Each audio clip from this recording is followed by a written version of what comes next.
Hey everyone, David Nagel here. Welcome to the Successful Mind Podcast. Today my guest is Quan Huynh, and he's been described as a mighty warrior, a magician, and a mountain of goodness. He's the best-selling author of Sparrow and the Razor Wire, Finding Freedom from Within While Serving a Life Sentence. Now, his book was written for men that are doing long or life-term sentences, and in it, he shares how he found his freedom years before he was actually paroled. After spending 22 years in and out of correctional institutions, Quan was paroled from a life sentence in 2015 and created his first company 6 months later. The following year, he received a Peace Fellowship Award for his work with Alternatives to Violence Project. He works as the executive director of Defy Ventures, a nonprofit whose mission is to shift mindsets to give those with criminal histories their best shot at a second chance through career readiness, personal development, and entrepreneurship training programs. Quan has been featured in Entrepreneur, PBS NewsHour, talks at Google, and numerous other publications. I hope you enjoy this podcast.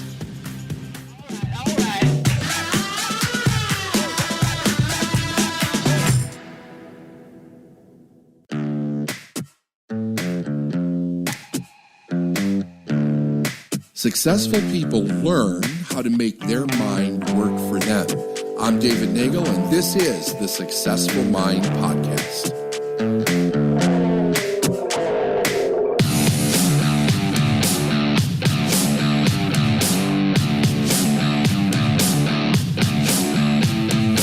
Hey, Quan, how you doing? Nice to have you here. Thank you for having me. Tell everybody who you are and what your story is, and let's kind of move on from there, because I think it'd be interesting to just move into the conversation from that place. Okay. My name's Quan Huynh. I currently work as the executive director for Defy Ventures. It's a nonprofit, and our mission is to shift mindsets to give people with criminal histories their best shot at a second chance through career readiness, personal development, and entrepreneurship training programs. I'm also a published author and a business owner. Now, it's my understanding that you didn't go to like an Ivy League school to learn how to do this. Is that correct? That's very correct, yes. I'm actually a product of the California prison system. I've served 22 years of my life in and out of correctional facilities. What happened? How did you end up there?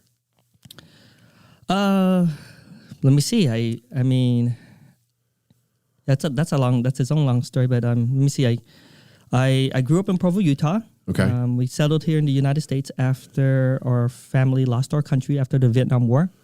My father decided to settle there because he had been to the United States before and kind of knew the geography of the United States. My mother had never seen snow, so of course my father said, his great idea was to move us to Provo, Utah. So we were, Roman Catholic, the only Vietnamese family there. I imagine the very first one.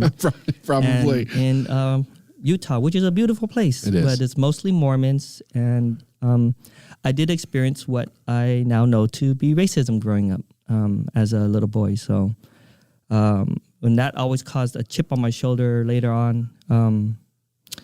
My father got diagnosed with leukemia when I was around 8 years old, and by the time I was 10, his condition was getting worse, so he wanted to move out to California to be closer to his family. Okay. And in Utah, I never felt like we fit in. I remember growing up, I was always thinking, like, why can't I look normal like the kids around me? Why can't our family look normal? Why are these kids physically look normal? Yeah, right? well, just what I saw, because all I saw around me was, White blonde Mormons. Hair and blue eyes and brown eyes. So, and we got teased in public, and of course, I think just because the Vietnam War was just in everyone's mind. I remember like one of the most traumatic incidents that for me as a little boy was my younger brother and I were playing with our G.I. Joes in the streams, and we were like 8.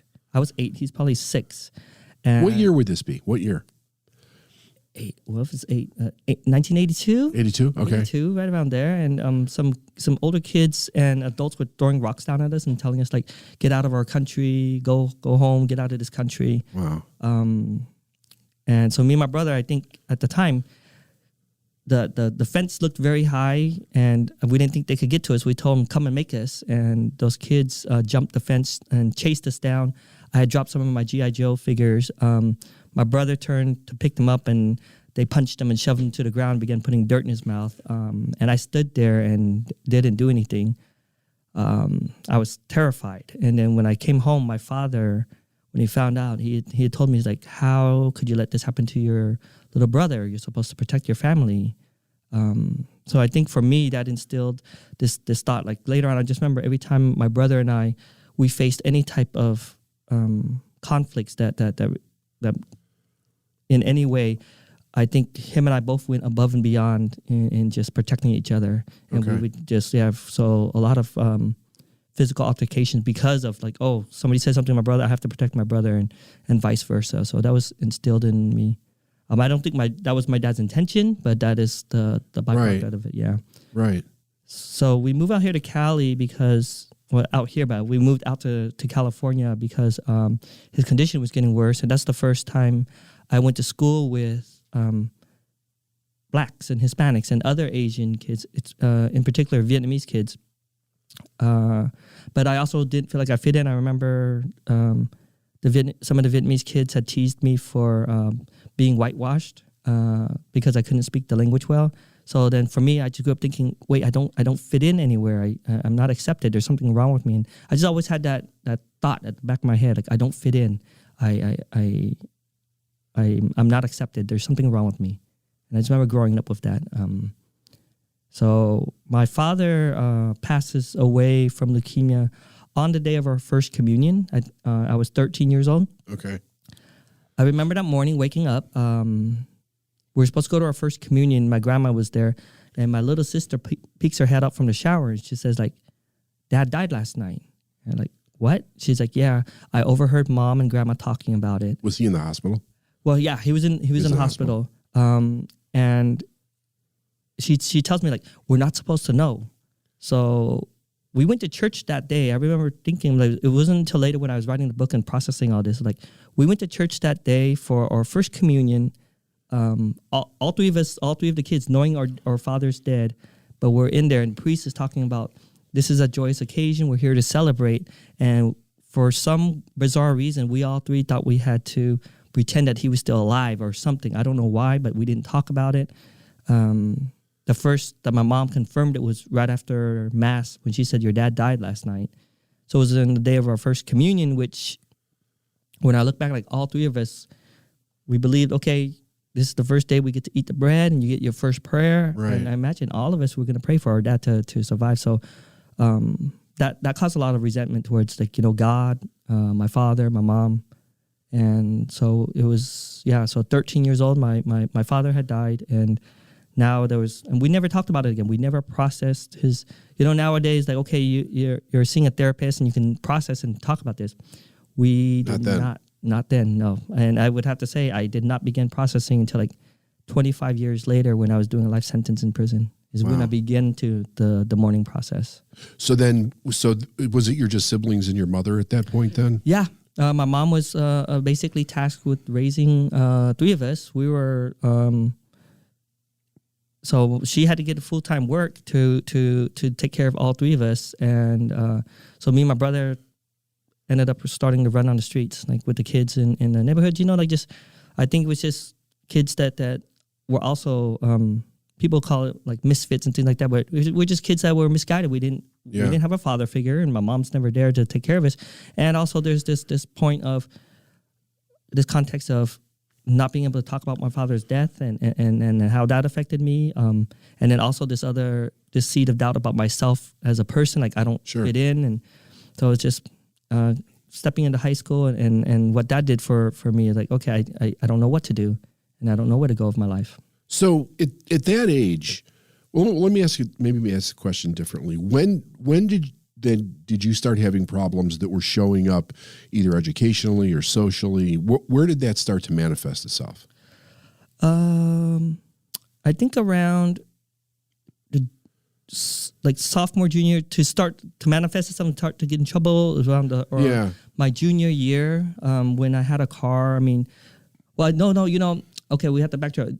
So I already started 13, after my father passed away, I remember the first time I went out with one of my friends and his older brothers, and we broke into some cars. I don't know what I was doing. I didn't know how to drive a car or anything, but there was this rush with it. And I think that's where it began manifesting itself. I didn't get in trouble because I wasn't getting caught.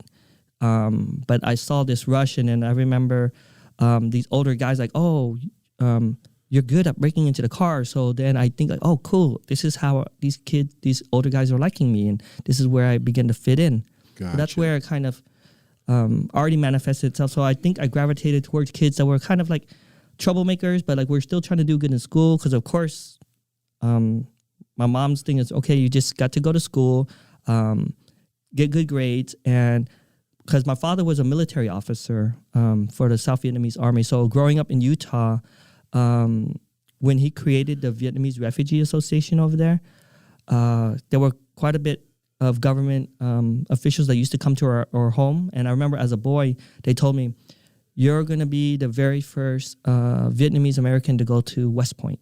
You're going to be just like your father. So, of course, what kid doesn't want to be like his father? So that was always my dream, wanting to go to West Point. I remember talking about it the very first time in high school. I think it was in my Model United Nations class or something. Uh-huh. And all the other kids laughed at me. They said, West Point, how are you going to get to West Point? There's no way. And I was like, I don't know. And by that time, I was like, I don't know how I'm going to get there. I just hope there's some miracle. Because when I look back now, I think it was a way for me to redeem myself in my father's eyes. Like, okay, I could still make my father proud in some way. And still not unsure why I would think my father is not proud of me. But that was always a thought in the back of my mind. Like, I'd like to, this is how I could make my dad proud and make my family proud. Yeah. Well, I mean, he did put that idea a little bit into your mind when he asked you why you didn't stand up for your brother. Yeah. Right. So there was a little seed there probably that happened, but you start to experience this feeling of being accepted when you're breaking into these cars. So what happened after that? How'd that progress? It just progressed because then, of course, I always had this chip on my shoulder when it came to racism, very sensitive to anybody saying anything about like our race and our language. I remember my brother and I and our group of friends would get in fights quite often when people would mimic the way we're talking in public or things like that. So anybody making fun of the way that you look or the way that you talk. Yeah, or they like you see in public, like, or, you know, because especially in high school, like there were still, or we go to the beach and then some kids were like, oh, ching chong chong, whatever. And there's like, what? Yeah. What'd you say? So before, I'm with my group of friends, what'd you say? And we turn around and we end up fighting. And then suddenly there's this sense of power. And by the time I remember in my junior high school, because it was almost like there was a part of me that, okay, I'm going to redeem myself and I'm going to go to West Point somehow or some way. So that's why I'm still trying to get good grades. But there's another part of me that felt very drawn to, like, these are my friends, and there's this sense of like acceptance in this group of guys. The street guys. Yeah, some of these street guys. So I remembered. Now here's a question. Yeah. Just interrupt for a second. The street guys, are they all Vietnamese, or are they black and Mexican, white? Some, yeah, it's all mixed. It's all mixed. It's all mixed, yeah. It's all mixed. So there was no sense of race issue at that. It was, there was something else that was tying you guys together. Yeah, I think it was more like, I think around that time, there was the hip hop culture that was very popular. And so we like to dress a certain way, and we like to go to listen to certain type of music. So that was like our group of friends. And then, of course, in that culture is like, okay, if you're in this group and somebody in your group is fighting, you have to back them up in the fight. So it was like this young male machismo that we were just, and that's just what we thought. Like, okay, we didn't look at ourselves as gang members. We didn't look at ourselves as bad kids. It was just like, this is my group of friends, and this is what I like to do, and this is how we protect each other. Yeah, I don't think people that grow up on the streets understand that code. I mean, I grew up on the streets of Chicago, and it was very tight that way, right? You had your own neighborhood, and even within the neighborhood, sometimes there were fractional little, you might have the Mexicans on one side of the neighborhood, the Italians on the other side of the neighborhood, the Irish over here. And it was interesting because sometimes they would fight amongst themselves. But if somebody came from another neighborhood, then the three of those would get together and they'd be against the other one. They would all get together to protect their neighborhood from somebody from another neighborhood. So it was, I mean, I grew up in a place where this is just the way that it is. Like your dad said, how come you have to protect your family? I think that there is this idea that whatever group you're in, that's the group that you belong to, and right or wrong, you have to protect that group. Because it doesn't sound like there was an idea of breaking into these cars as right or wrong. It's just something that you were doing with a group of people, and because you were accepted, that seemed to feel better than anything else. I remember, like, before I even drove, and then by the time we got, my friend and the guy got so good at these. It's like we used to break into the cars and we'd pull out the car stereo system. Yeah. So under my bed, I remember one day, like, my mom's like, "Oh, what are you doing with all these car stereos?" And I was like, "Oh, I'm fixing them." She goes, "You're so smart." And I did not know how to drive a car. I did not know how to install this stereo system, but I knew that we could grab those and we could pull it out and we could sell it. Yeah. And that was just what we did. And yeah, that was just part of what by 14, 15, that's what we were kind of doing. That's why, okay, this is where we get our little rush. And I'm accepted by my friends' older brothers and stuff like that, which of course then you go out and then the older brothers have these beautiful women around them. And so as a teenager, like, oh, I was very fascinated with that. Like, okay, now I'm finally feeling like there's a part of me that still feels like I don't fit in, but here I feel like at least I'm a little accepted, and this is my group of guys, and I'm going to follow the code of what we have to do. Yeah. You're getting attention now. Yeah. So when does this start to turn really bad? I would say if I trace it back now, it took the turn for the worse when one of my friends had got a gun. It was a .22 caliber. It's a small gun. I can't remember why he got it, but then he started to carry it around. And then we went to a house party when we were outnumbered by this other group by like 20 of them, like on 4 or 5 of us. My friend had pulled out that gun, and this other group just ran. And that is when we just saw like the power and the like how it drew us all. Like, oh wow, we have a gun. And then people started talking about, oh, Quan and his friends got a gun, and you can't mess with that group. So that was where we thought, okay, we're now like the top group out here, or whatever we're thinking in our limited minds at the time. And then, so that was like in our vernacular when every time we spoke, okay, well, we have a gun. We'll just, if somebody says something, we'll shoot up the house, or we'll shoot them up here. So when I was 17. So the idea was just to scare people, to feel powerful. It wasn't really to hurt anybody at that point? No, at the time, I don't even know why he got the gun. Like, I'm thinking back now, I cannot remember why my friend, but there was somebody selling a gun on the street, and one of my friends decided this is what we need to do, and he decided that he wanted to buy a gun. Okay. Never shot it before. None of us had ever shot it. He just knew that we had one. And then when he pulled it out at that party, that is when I think all of us saw the allure of it, of like, this is what a gun can do. This is like our super equalizer. So we don't need to have a big group. This is still our group of friends. And yes, we were outnumbered, but look, we can say they all ran from us. So that probably happened about a month before my very first arrest. About a month later, I was working at Subway sandwiches. Okay.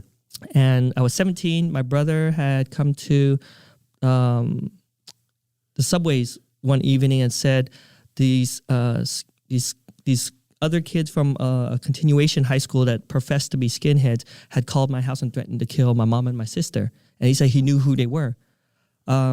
So then we were there, like our group of friends, and then they said, okay, what time do you get off, Quan? And I said, I get off at 10 o'clock. They said, okay, we'll come back and pick you up, and then we'll find their house and we'll shoot it up. I said, okay. So 10 o'clock comes, I get off work, and they weren't there. So I drove home, and when I came home, I remember my younger brother was in bed, and he looked terrified. He was 15 at the time, and he laid in bed, and I said, what happened?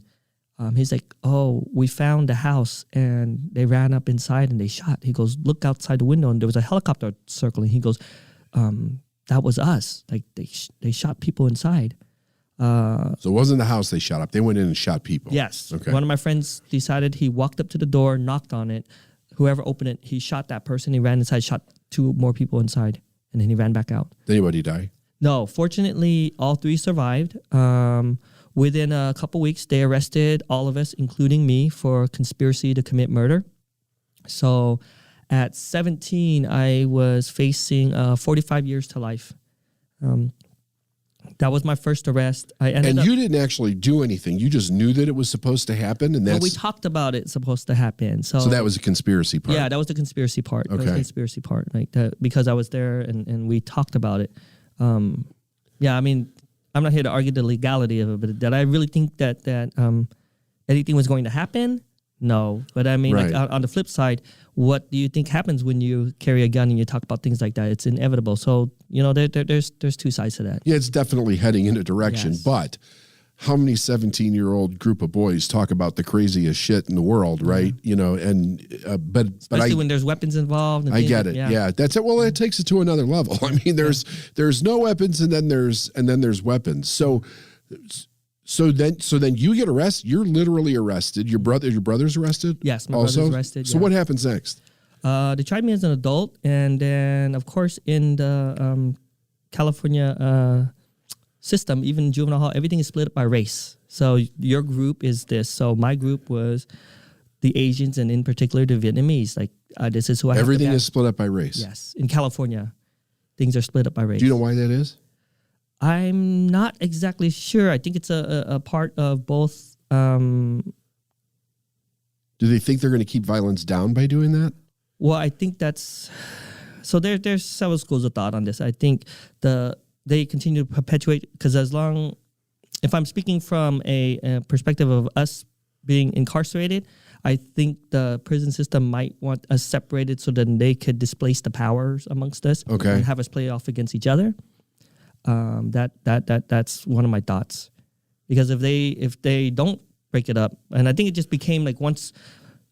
I think by the time I came in, it had been done like that for decades, so it was just always like automatic. This is how it's split up. But I think previous to that, like I've seen like where the men have banded together, like from different races, and if they're banding together to go. I think that would be a prison guard's worst nightmare, to see like there's a group of guys that are now trying to band themselves together and to fight back against the prison system. Yeah, that would be a nightmare for them. So it's better for them to continue to separate us and play us off against each other. So you're tried as an adult. What about your brother? My brother was not, because he was 15 at the time.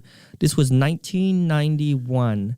So 92, that following year, they did change the law down to a 14-year-old could be tried as an adult and given a life without possibility of parole, 14 years old, which they recently just overturned. But in 1992, that came into law, where they could lock up a kid for the rest of his life at 14 years old. Huh. And what about, and it was a friend? The other person was a friend? Or was it just your brother that got arrested? Oh, it was my brother and two of my friends. Two of your friends. What happened to them? They were given, we were all facing 45 years to life.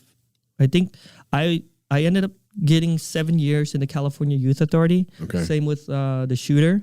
And there was a guy that they had picked up at the arcade that showed where the house was. He was the oldest one. He was over 18.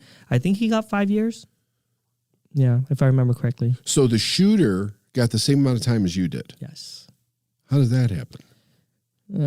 That's those conspiracy laws. Yeah. Okay. So you get 7 years, but you've been in and out for 22 years, right? Yeah. So I got 7 years. I ended up doing about 2.5. When I came out, I was more angry, confused. And by that time, it didn't help anything. That didn't. And by that time, I was really indoctrinated. I mean, once they said, this is your group, and now I'm with a group of Vietnamese, and this is my people. I remember thinking, it was so weird to think, I'm exactly where I'm supposed to be. Now I finally fit in. And this is what I knew. Like, a riot happens, and now it's like I'm projecting, okay, I understand to protect my brother, but now I understand to protect my people. And there's a whole nother level of violence that I was willing to do while inside. And then the more violence I perpetuate, the more I feel accepted. And it just continues to steamroll. So by the time I paroled the first time, I had, I'd taken basically a bunch of the criminal and the gang values onto the streets with me. And then a lot of the guys that I was friends with inside are the core group of guys that that later on we formed our gang with them. So you were before we were doing the podcast, you and I were having a conversation, and you were telling me something that was, I find it extremely fascinating. And the idea that when a person comes out of prison, they're actually just starting prison in another way, because most of their rights are removed. They can't get a loan. They can't get a job. They're discriminated against. They lose their housing. Can't get housing. They lose their right to vote. They're basically losing everything.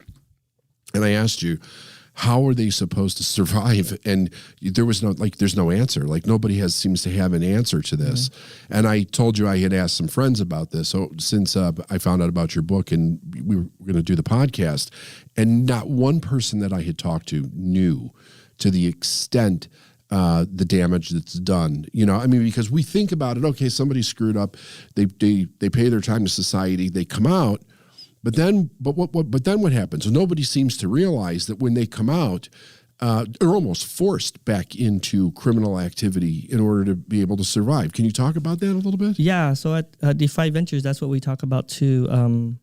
A lot of banks, a lot of potential employment partners, a lot of other community-based organizations. Like, somebody coming home from prison, although they've served their time, they are beginning a second sentence of sorts. And the second sentence is going to keep them from getting meaningful work or even just employment. It will keep them from getting some type of fair credit, fair lending practices, their fair housing, any type of general relief. There's a lot of. I was speaking with a guy in the hotel lobby yesterday, and he says, I think just here in North Carolina, to get some type of housing, they do a credit check, a background check that goes back 100 years. He said literally 100 years, just to make sure nothing pops up.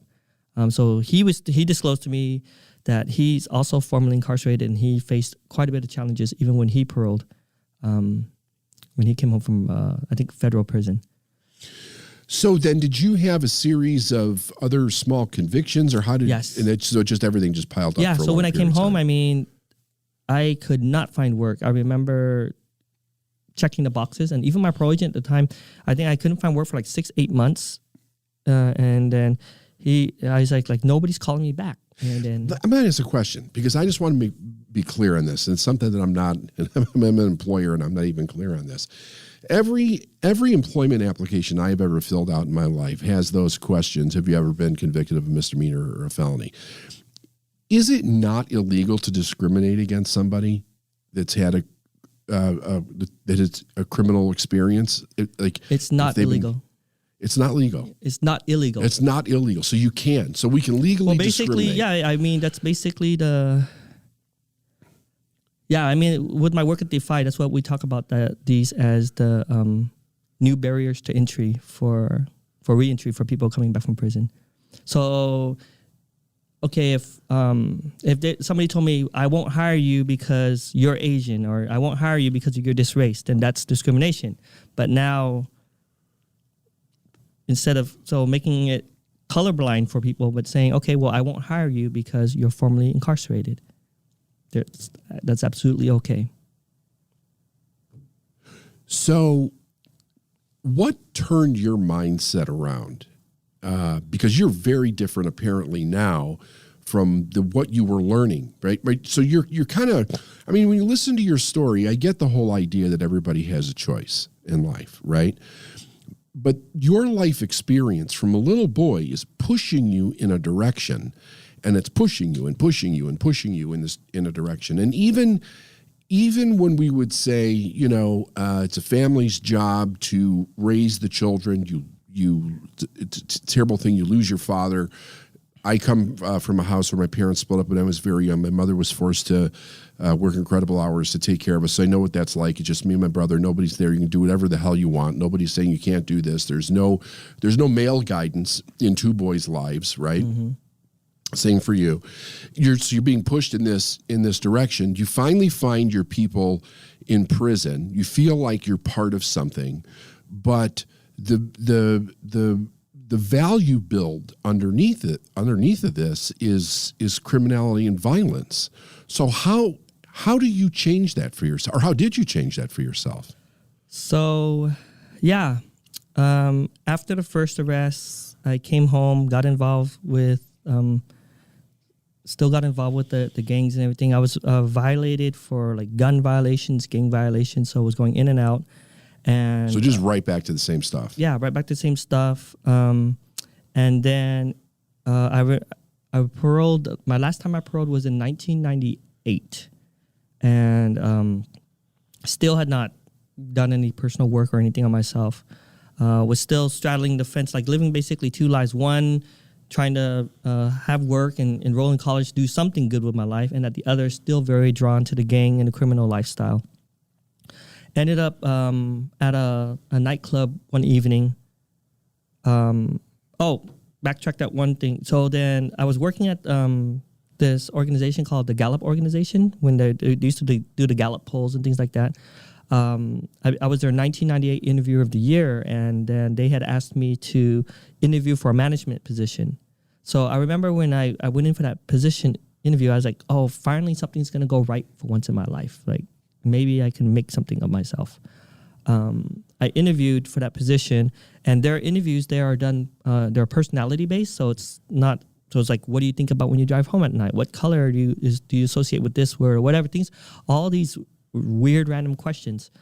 About a month later, they came back and they had told me, "We're sorry, Quan, but we don't think that you're a fit for the position." That's the exact words they use, and I think that's just in their language, like the fit for the management thing. Okay. For me, I think all I heard is, I still don't fit in. I'm still not accepted. I didn't deal well with that. So I just shoved it into a corner, didn't talk about it. I remember I went down to the bar at my work and just got drunk, didn't talk to my girlfriend about it. And then about a week later, I was at a club up in Hollywood with some of my gang associates. They got into a fight. I came out of the club that night. I found out that they had gotten into the fight. So from there, I orchestrated following that other group. I had a gun with me, so we followed them for about 20, 25 miles. And I ended up shooting and killing one person by the name of Minuin and injuring two others in the car after we followed them. So for me, the parole board kept on asking me, like, why? Why did you have to be the trigger man? You were not there at the fight. And for me, after I had done a lot of work over the years, and I'll share it out in a little bit, but it's like, in this part of my life, like I might feel like a failure, like trying to succeed and make something of my life. Uh-huh. But there's another part of my life, the gang life, I knew how I could be accepted. I knew how I could be recognized, and that was through like violence. And that is what motivated me. Like, okay, yeah, I feel like a piece of shit in this part of my life, but here I could make something with it. So this is how I'll alleviate this, whatever feelings that I have going on inside of me. How does the parole board react to something like that when you say that? Do you think there's any understanding or consciousness behind it at all? What's going on with the human psychology there or no?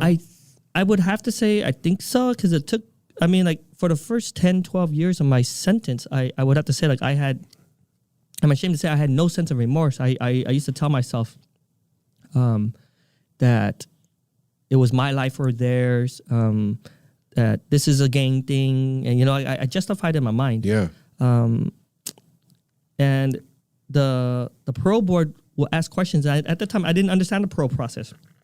I did not understand it at all. And that's a major part of my book. Like, I began each chapter of my book with the actual transcripts from my parole hearing. To give you context, inside the California prison system, every time you go to a parole hearing, they issue an actual transcript of the hearing, but the men inside never shared their transcripts with each other. It's almost like you keep it close to yourself. Is there a reason for that? I don't know. That's just always done. Like, it's like, okay, you don't talk about your crime, you don't share with it. People shouldn't be asking about it. You don't talk about it, and that was just what it believed. So then a bunch of weird things happened. Like around you asked where the change came. I've always been a bookworm, and that's where I found my escape, is through books. And I have a tendency to go down rabbit holes on So you started reading in prison? Yeah. Well, I've always been a bookworm, even out here. Like, Okay. Growing up, I think I used to love reading fantasy books, and I used to imagine like, oh, I wish I could be one of these knights that find a magic potion to save my father or something. So I think I projected a lot of that onto that. So during that time, around 2010, I became fascinated with these. Like, I remember going down rabbit trails on books on entrepreneurship and personal development or something. And somehow I stumbled on books of the saints, and in particular, stories about saints that had failed in one way or another in their lives, but yet had gone on to create legacies. So I was very drawn by these stories. And then, of course, that leads me down rabbit trails on spirituality, mindfulness, and million other topics. So it became like this perfect storm in my head. At the same time, I also got a picture of my brother's daughter, like my little niece, and I was like, she looks exactly like reminds me of my brother.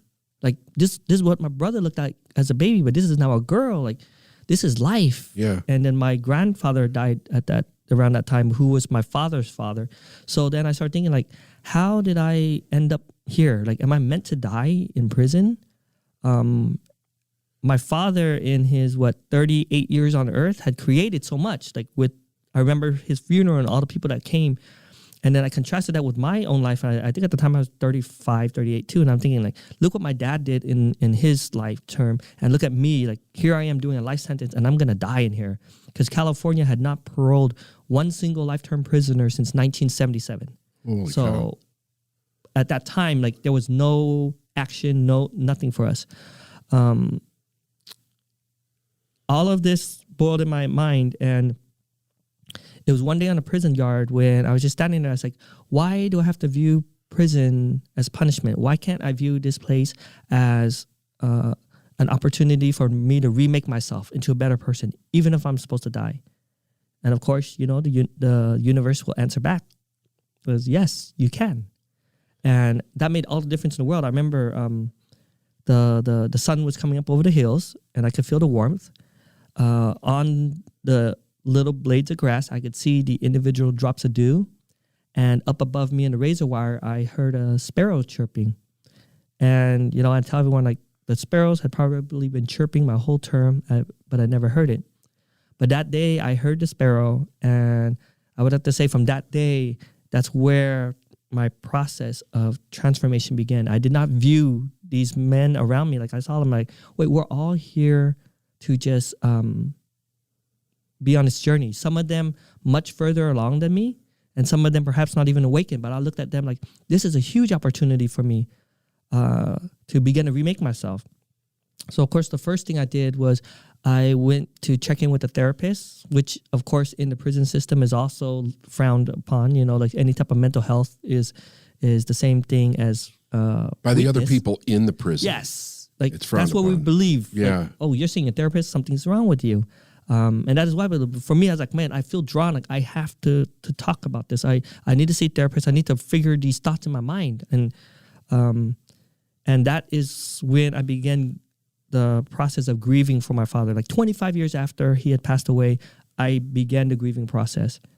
But then, of course, being the consummate bookworm, I became fascinated with the grief and loss books, and began reading a bunch of them, and in particular the Model by Elizabeth Kubler-Ross. Yeah. And then I noticed, like, there were men all around me. Like, wait, these are all men around me that are suffering from some form of grief or an inability to mourn anything, whether that's losing like a wife or because they no longer want to be around, or they have to divorce them, whether that's them being uprooted from one prison and losing all the friends that they've had for years and being transferred to another prison, not being able to talk about it, losing their middle-aged years, and now these men are in their 60s and 70s. Yeah. Everybody's suffering loss. So, and I saw it. So I remember I put together a syllabus, and I submitted it to the prison psychologist. The psychologist loved it, and we created the prison's first ever grief and loss group. And when I went into the group and saw the men that came in there and the space it provided, that is when I would have to say I felt alive for the first time. Like, wait, I'm doing something meaningful and feeling alive in a good way. So that, of course, gets me fascinated with group psychodynamics and creating groups. So I enrolled myself in other self-help groups, began to create other groups, and it just began building this process for me. And like me in there every day, like, how do I make myself a better person today?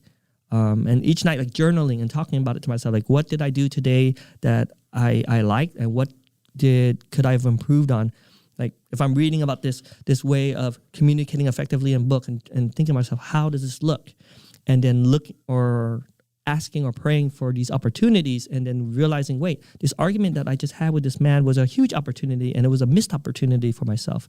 But then replaying in my mind and said, how can I correct this for the next time? And I guess beginning the process of forgiving myself on these little mistakes I'm doing, but like, okay, this is just a process that I'm doing. And realizing I can't make myself better overnight, but just continuing to go back. And that's just, so I would have to say, like, you knew there was a path. Yeah. You were on a path. I didn't know what the path was, but I began down this path, and suddenly I'm feeling absolutely free. Here I am on a prison yard, believing that I might possibly die here, but yet I totally felt like I'm exactly where I'm supposed to be, in some forgotten corner of the world that nobody would know about, but yet I'm making an impact, and I'm helping other men become better versions of themselves. And that's where I felt alive. And that's just where it was for me, like those last few years before I was paroled. When you were in prison and you were on this path and you were studying and working with the psychiatrists and stuff, what was the support like from other prisoners? Was this frowned upon? Was it dangerous for you to do this? How does that dynamic work? So, you know the saying they said, like, when the student is ready, the teacher appears? Yeah. So I think before, like, all of this happened, I never saw the men that were around me that could have mentored me. But then suddenly, after my Sparrow and Reservoir moment, like, there's mentors all around me. Really? There were men that were already doing this stuff, and we looked at them like, okay, well, those are just the weird dudes, or those are the guys that are just doing their things, but because they're lifers and have been down so long, and they're kind of crazy because nobody's going home. But then we start seeing some lifers go home when the Supreme Court had ruled in our favor, but most of them had done upwards of 30 years, were in their 60s. Wow. And they had like this whole list of like things of, they call it factors of suitability. Like, oh yeah, never been arrested, no write-ups during prison, like a perfect prison record. And there was a list on the other side, factors of unsuitability, multiple arrests, violence, and all this. And I was like, oh, I fall under this list. I don't qualify for the first list. So regardless, it doesn't apply to me. But then beginning to see like, hey, this doesn't matter. I'm finding this freedom. And then remember I was telling you about the transcripts earlier? Yes. For some reason, one of my friends decides to share with me his transcripts, 7 of them, for each hearing that he went through to over his 30 years of incarceration. When I opened the transcript and I read and I started reading, I go, wait, what he told me about his hearing and what actually happened are 2 separate things. Like, this is the factual truth. I could read this. These are the exact words the commissioners are reading into the record, and these are his answers. But what he told me is 2 different. So it also got me to see, like, this script that we tell ourselves in our head is sometimes so deceiving because this is not the truth. Right. And he will swear, no, this is what had happened. But then I'm looking at it, I go... You're looking at a recorded transcript. Yes, it's a recorded transcript, and it's transcribed. Yeah. So then when I'm reading, I go, I know why they're not paroling him. And it's not because of his crime. It's like, by that time, of course, I'm fascinated with books on personal responsibility and meaningful apologies and things like that. So I go, these are the themes that why he's not getting paroled. So I remember I told him, like, hey, I think I know why you're not getting paroled. These are the things. He's like, really? So he sat down with me, and I started coaching him through the process. Another one of my friends sits with us who was also about to go to the parole board. So people saw us in the day room. They said, like, what is Quan doing with you all guys? And my friend said, oh, Quan's preparing us for the parole board. And they laughed. They said, how can Quan help you when he's never gone to the parole board? Like, you guys are all crazy. And they just dismissed us as crazy. Well, my friend who was sitting with us went to the parole board and got found suitable.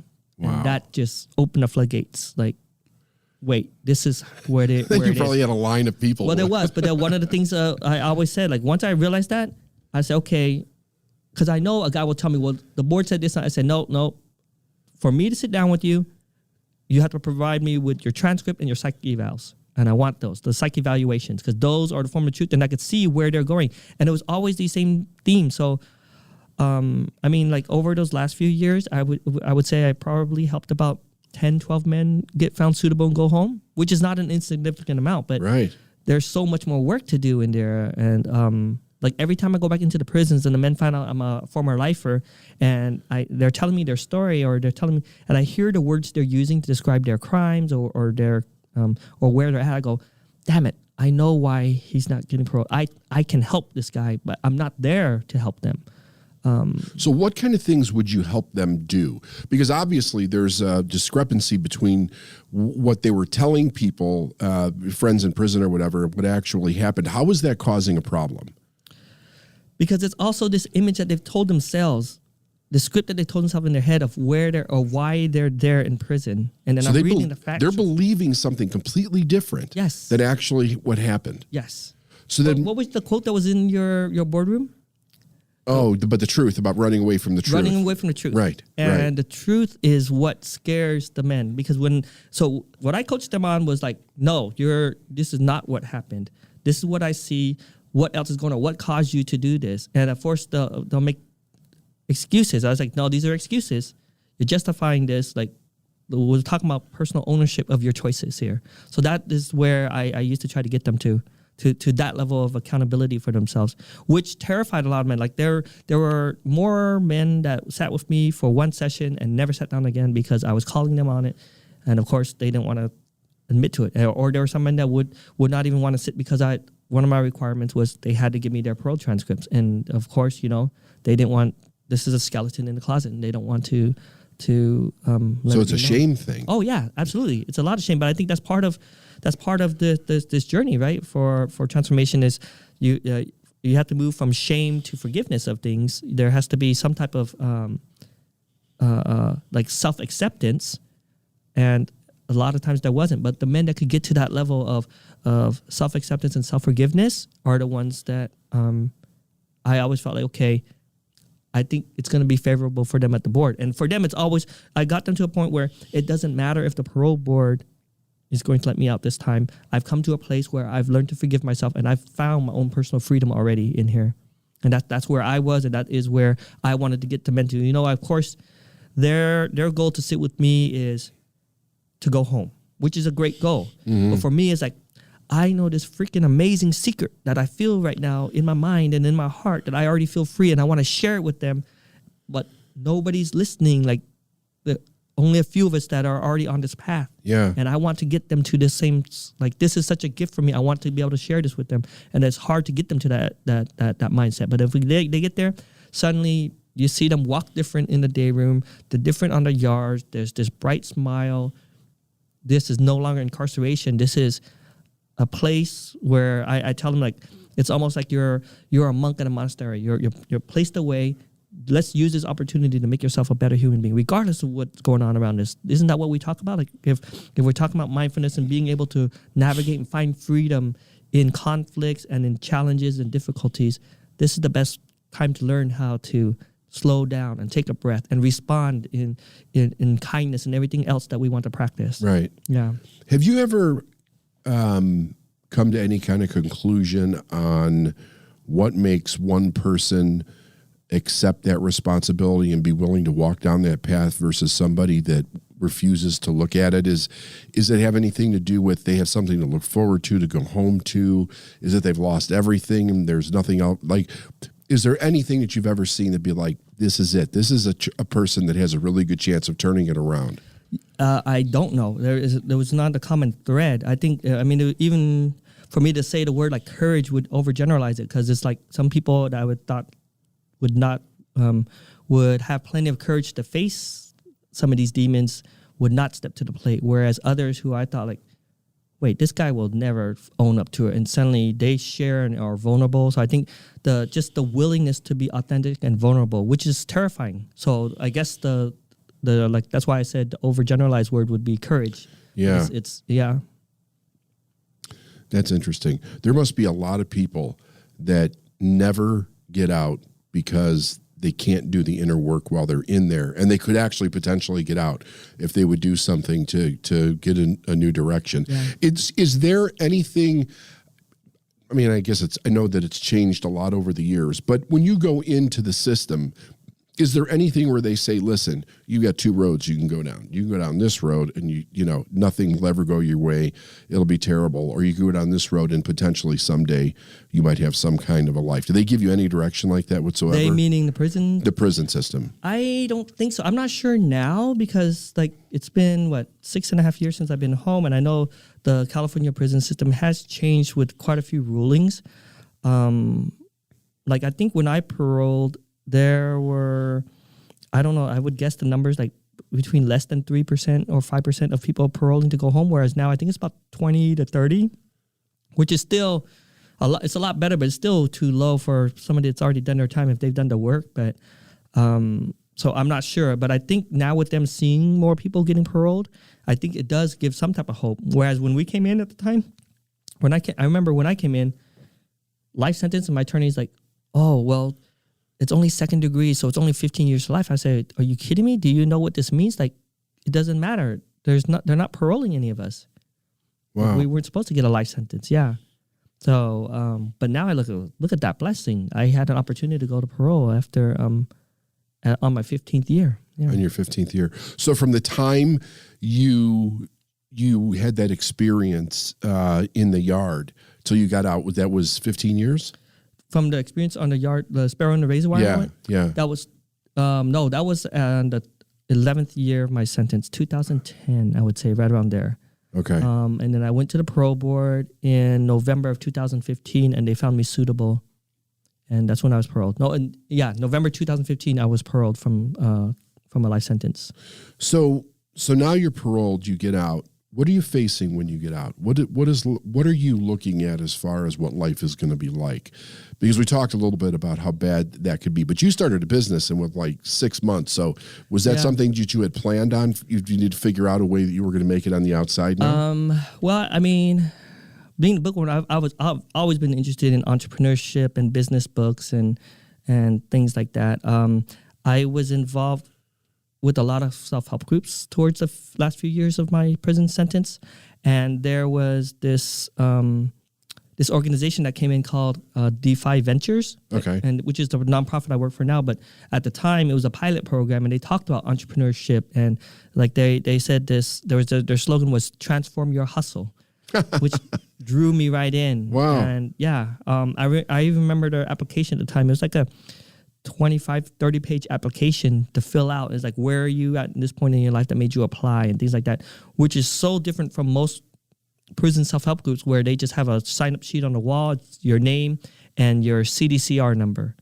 And that's it, where this one was a full application. So I said, are they real?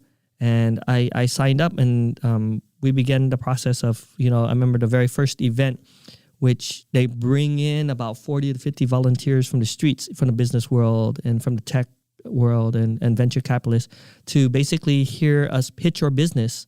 And they're there to coach us and judge us on it. So it was so different from any group I'd been involved with. So when I paroled, I stayed in touch with them, continued with the curriculum when I paroled. And it was I think that continued to make my mind think about what's the opportunity that you see and are you going to pursue it? So that is how I created my first company, when I saw an opportunity to create a commercial cleaning company for the office building that I was working in. I found out they were looking for a new janitorial company. Okay. And I was like, hey, I used to work in the hospital running a janitorial cleaning crew. So I remember I was like, okay, what am I going to do? What am I going to call my company? And so I looked up on GoDaddy, I want it to be something sounding valuable. So I looked up platinum janitors and gold janitors, and those all taken. And then I said, what about jade janitors? Asians, we love the jade stone. Yeah. And I looked up jadejanitors.com. Nobody had claimed it, so I purchased that $9.99. And then I emailed the building owner. It says, my name's Quan Huynh. I'm the CEO and founder of J Janitors. I hear you're looking for this. I used to run a cleaning team up near Vacaville. And I didn't say I was in prison or anything. I just said that. So he asked me, can you give me a copy of your business license and certificate? I didn't know what that was. So I had asked somebody in my network who... and my family said, oh, you have to go to the county courthouse, file this, and go to get your business license from the city. I said, okay. I went that same day to go do it, scanned it, sent it into him. And the building owner says, can you give me a copy of your janitorial insurance? So I'm like, what is that? So I got on Google, like, what is janitorial insurance? And it showed me the policies, and I looked up, like, what are the minimum standards that you would need? And that's when I think I realized, I think it was like $400 policy to purchase it, and to maintain it, I had to pay $80 a month and I have to sign for 1 year. So I go, okay, this is my first bigger gamble. I'm 6 months home from prison. I don't have a business. I don't even have an employee or a contract. Do I want to pay this? And I go, if I get this contract, this will more than pay for itself. So I purchased the contract, the policy, sent it to the building owner, and he asked me, can you give me a quote? So I go, okay, well, I work in a building. He didn't know that, but it would take me like, I think 3 hours to clean it. I'll put somebody here and I'll pay them 4 to 5 hours to clean it. This is what I'll pay the person. These are the margins I want. I sent this off, and the owner says, can you guys start this Friday? That was my first contract. So I put somebody in. That was my very first contract. That was, 6 months after I paroled. So still running to this day. I have 6 employees, and 4 of them are also formerly incarcerated. That's fantastic. Yeah. So what else are you doing with the prisons now? So I work as the executive director for Defy Ventures, where that's our mission is to shift mindsets and give people their best shot at a second chance through our program, which is career readiness, personal development, and entrepreneurship training programs. Do you go into prison systems and give talks to people? No, we actually give a 7-month curriculum, the same curriculum I was doing back then, but it's a 7-month curriculum, 1,200 pages, to basically shift their mindset, to use entrepreneurship as a lens to change their mindsets, like where, lessons of pivoting and grit, resiliency, these are great lessons for them, not only to build a business, but we believe to, let's say they have 5-10 years left in their prison journey. These are great lessons for them to learn on how to deal with challenges, to get back up from failures. And then, more importantly, when they come home from prison, the reentry journey, and we could reference, remember, we have these lessons for you in there. This is where you're drawn to it now. So we have a very robust post-release program for our graduates when they come home. In Southern California, we deliver our program over 7 prisons, 3 transitional homes, possibly another couple on the way. And we have a full post-release program for when they come home. We issue them a Chromebook, and we begin getting them to, okay, this is what Google Suites is. You have to learn how to create a resume. This is the cloud. Give them tech basics. We call it like technology basics 099. There must be a lot you have to teach these people. Oh, right? Yeah, but they're so willing to learn. I mean, like they're hungry. The rebuilding credit after reentry, rebuilding a community, giving them a community so that they feel like this is part of their journey. My job is to help men and women prepare and to come home from prison. So, it's like a dream come true. Yeah. What are the statistics on like the educational level of people that are actually in prison for felonies? Any idea? I'm not sure on the exact statistics on that, on educational level. I know recidivism levels, or the rate at which people return to prison. Yeah. Like our program, our graduates at the 1-year mark, the rate at return sits at about 7.2%. Whereas depending on the study and which region it's from, at the 1-year mark, you could see anywhere between 30 to 40% of people going back to prison within 1 year.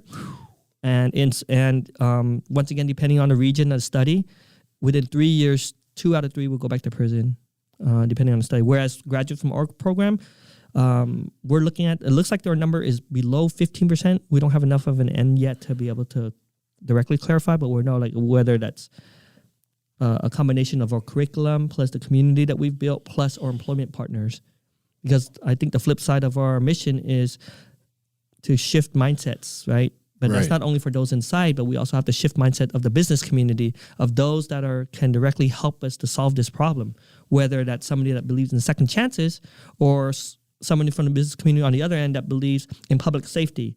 These are all the same thing. I mean, like, to incarcerate one human being in the state of California for 1 year costs about $90,000. Is that right? Yeah, well, $90,000. And you contrast that with putting somebody through our program from in prison to post-release, $1,500 to go through our in-prison program, and costs about another $3,500 to support them on post-release. So $5,000. You contrast that, and the return on that investment, you could see in our numbers of people not going back to prison. And then seeing that the employment partners that continue to hire from our graduate pool is expanding and growing. Is it difficult to get people, because you're working with people to hire individuals, is it difficult to get employers to buy into this idea? Yes and no. I mean, it just depends on how progressive some of these companies are, because usually when I'm talking to them, like us in the organization, we're saying, like, we're not here to ask you to give a job to anybody. What we're asking you is to interview our candidates. And if they are the best possible candidate, if they are the best person for this job, all we're asking you is to look past their criminal conviction. If you believe in this movement, like if you believe in second chances, if you believe in fair chance hiring, why put up an additional barrier? Right. If you're hiring for, even in tech, what they say, like, if you're hiring for, let's say, somebody to do coding, shouldn't you want to hire the best coder possible? Sure. Who cares if they happen to have a criminal conviction from 15, 20, 25 years ago? Right. If you're hiring someone to manage a team, if they already have this experience. So there's quite a bit of work to do. But yeah, so some employers are resistant, but I mean, the ones that go into prison with us, they're open to it, so that we give fair chance hiring workshops on this to educate potential employers and to get them that ones that are potentially open to looking at this talent pool that they're overlooking. Yeah. Yeah. Would you tell listeners what you were telling me before the podcast about what happened to the guys that were coming out when COVID hit? Oh, yeah. So some of our grads, because I know this because I had we were scrambling. So there were men and women that were coming home that already had like transitional homes. They had like places that they could go to pre-COVID. They already had these parole plans. COVID happened. The world slams down. A lot of the parole offices, I think, were unsure. So even up until like COVID happened around late March of 2020, there were people still paroling in September, October of 2020 coming home. They had parole plans to go to a certain transitional home. The transitional home's new policy says we can't bring anybody else in, so they can't house the person that they already agreed to. The person contacts the parole agent. The parole offices are closed. The parole office says, we have nothing for you. We can't help you. Find a hotel.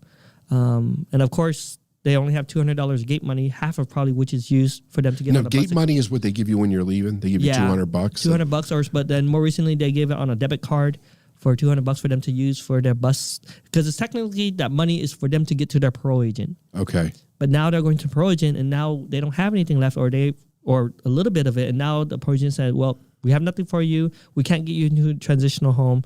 Check into a hotel or a motel. Luckily, some of them had family members that could take care of them, that could put up the money. Some of them did not, so they also experienced homelessness. We were scrambling to find transitional facilities or sober living homes that would be willing to house them, but I just don't think help. Yeah, I think that people just don't realize when these people come out, if they don't have a family that's willing to help them, they don't have a job. They could probably not get a job. They cannot get federal assistance or loans from the government. Most people don't know that. They can't vote. So what are they supposed to do? Yeah. And I mean, it still stuns me to think about that, right? Like, because it's so easy to then say this many people, or this percentage of people when they come out of prison recommit crimes within this period of time, and they end up right back in prison.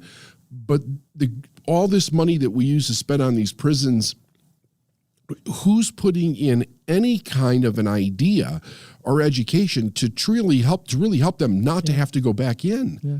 I mean, if you come out and you're almost forced to be a criminal because you don't have a family, and then they're like, well, there's nothing I can do. Yep. Well, that's like I shared earlier, 90,000 to incarcerate one human being in the state of California for 1 year. And they come home with $200, and that's the only investment. There was no investment put into them. So that's what, like we as an organization feel like, okay, this is how we can try to level the playing field. This is a huge need. The prisons are not doing it. So this is what we can do to try to level the playing field and help and give economic opportunity for men and women that are coming home. Give them some hope. And there's a whole political aspect to this, right? Because obviously policy has to change in order for a lot of these issues to be changed. But then politicians are it's a very touchy thing to what they're going to change because you don't want to be labeled soft on crime. They don't want to be labeled soft on crime. Man, that is freaking amazing. And are the prisons overcrowded? They still... I think so. In California, they were overcrowded. Looks like the prison population has gone down quite a bit, whether that's from certain policies and or because of COVID, and they're not transferring a lot of people into the prison. So we're unsure of that, but the populations have gone down. They have given like early releases to men and women in there, which is a great thing. But then the bad thing is a lot of them were released during a time when there's no other support services to really help them out here. Right.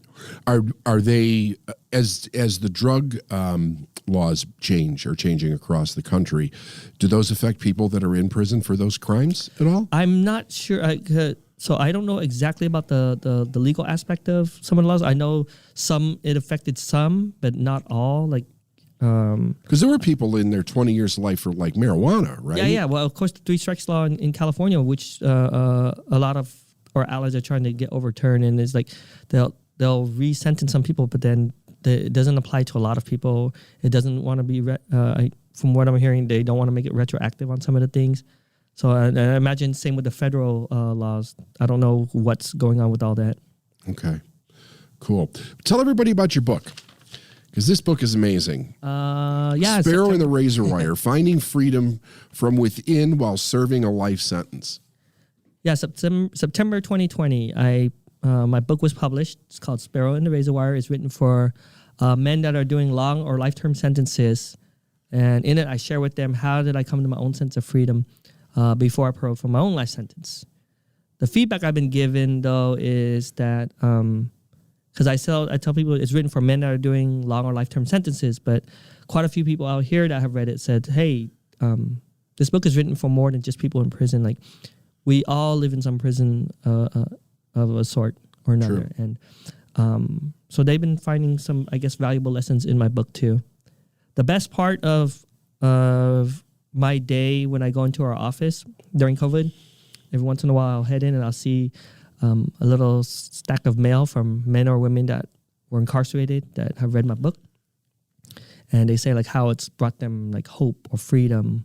And yeah, so those are some really cool letters, because we've been able to donate over 2,700 books into prisons. My book was approved for distribution throughout all the California prison law libraries late last year. So that was a huge win. That's pretty cool. Yeah, so now just working on 49 more states to get it into. When I wanted to ask you this before, the books that you were reading that were helping you, were you able to get them in the prison libraries? Were you able to get them? Or some, depending on some, like I was lucky enough to have family members send certain books that I wanted. Also, there were a lot of men that let's say that began to read. Like there was a group that share books with each other. Okay. So there's always that. But yes, most of the time the books that we would want, someone who had to order, and then it would be passed around. There was kind of like a waiting list. Like guys would be like, okay, you're fifth on the list. And like, oh, you got that book? I want to check it out. Can I get on the list? And he's like, oh yeah, you're fifth on the list, whatever. And they make sure that they take care of it like that. That's great. That's really great. How can the average individual that becomes aware of this story help in some way? Yeah, I mean, there's plenty of ways they could help. They could go if they want to get involved with the work I'm doing at Defy Ventures. They can, and or the work I'm doing to get more of my books in the prison. They could go right to my website. It's quanxhuyn.com, QUANXHUYNH.com. Okay. Or they could do sparrowintherazorwire.com. It points straight to it because I figure it's easier for people to find it. Okay. On my website, they have an option like I want to find out more of the work you're doing at Defy Ventures, and it will notify me. Or like I want to get more of help you get more of your books in the prison, and it notifies me. Or they could just reach out on my website and just figure out other ways they want to get involved, whether that's becoming possible employment partners, coming into prison with me and my team out there in SoCal, or if they're our organization is a national organization, so there's chapters that we have throughout the United States that other possible allies that want to head into the prison systems with this to see and help us make an impact. Yeah. Cool. Very good. Well, BT, we can put that stuff in the drop down, right? That information. Yeah. Cool. Great. We'll do that.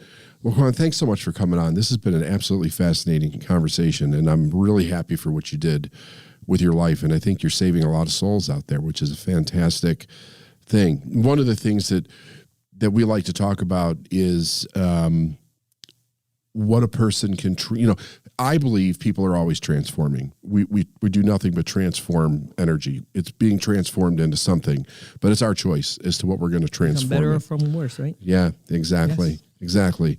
And I'm in a place that could probably be very dark.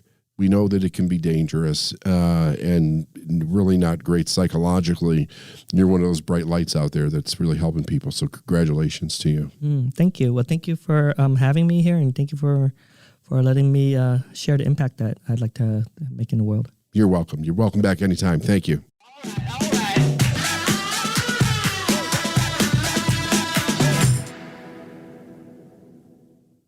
All right, you're clear. Good? Yeah, Nice. you're clear. Well done. Thank you. That was great. That was a fun interview. Yeah, good. Yeah, it was educational as hell. I mean, you know what I didn't ask you? How did your mom do with all this when you were going through all that? She there's a chapter in my book called Conversations with My Mother that I talk about it. She, I think, didn't do well. I mean, of course she didn't do well, but I think her thing was like, once Quan comes home, my life will be better. And like that's just how it was for her. But I think she was like that after my father died. Once Quan gets older and begins to take care of the family, I'll feel better. And so there's always a part of her. To this day, she can't talk about my father's death. Is that right? She has not grieved it. Yeah, her and my brother. My sister saw a therapist, so she's been able to grieve it. Her and I have some really cool conversations, but my mom can't. It's like she has not.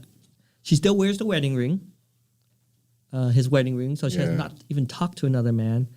I think one of the most difficult conversations I had with her was right before I went to my parole hearing in 2015, and she's there with me, and she says, "Oh, you need to go home. I hope you get to go home."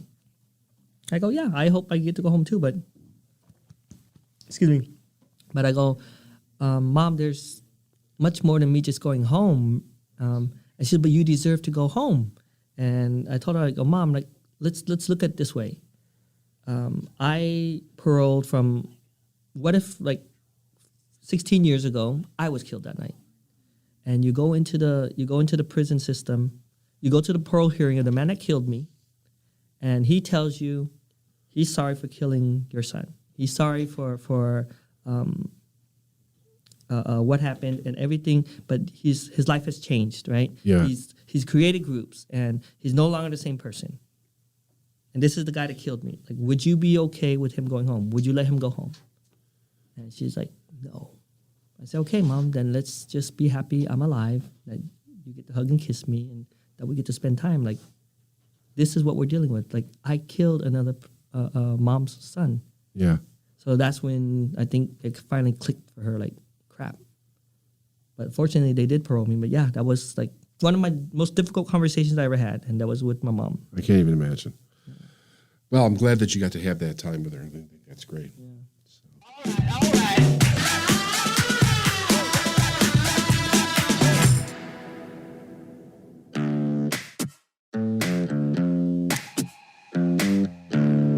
Thanks for listening to the Successful Mind podcast. And if you like what you heard and you want to know more, go to davidnagel.com/free stuff.